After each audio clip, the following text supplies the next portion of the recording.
Over the past 11 weeks, I've drawn everything from a superhero dachshund to a penguin who solves crimes, and most recently, a big bad wolf in granny disguise. I started Rob's Drawing Club in March with 0 subscribers, no idea if anyone would watch, and now over 1,000 of you have joined in. So here's everything I've drawn so far, and what I've learned along the way. It all started with this little dragon. Friendly, cute, easy to draw. That was my first ever draw-along video.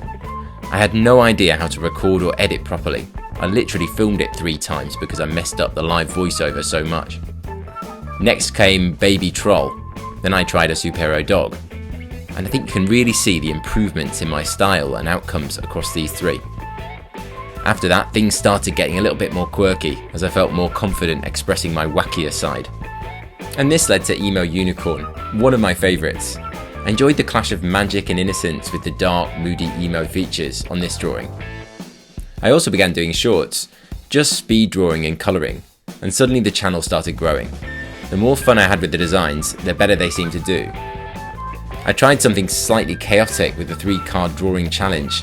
Pull 3 random cards and try to draw the result in 3 minutes. Jetpack, astronaut, pineapple was, well, maybe you decide. Then came the dinosaurs.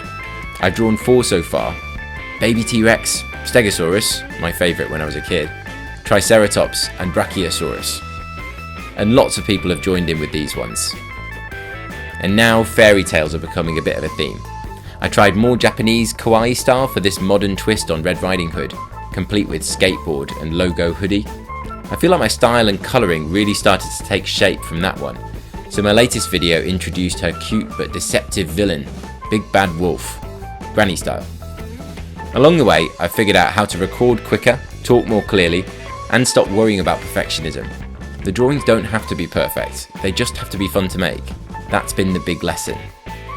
I hit pause on my other YouTube channel, Comics and Lit, where I teach English Lit through cartoons, to do this, and so far I'm loving the new challenge. As a teacher, I know persistence is key. Some drawings I love, some didn't quite work, some videos got views, and some didn't, but each one taught me something. So if you're watching and you've shared my videos, left a comment or drawn along, thank you. Honestly, it means a lot. So what's next? More mashups, more challenges, and a few oddball fairy tale creatures, I think. If you want to keep drawing with me, hit subscribe and come join the drawing club. I post at least 1 new draw along every week, and the next one looks like it's going to be Mervyn the Upside Down Wizard. Thanks for being here, and keep drawing.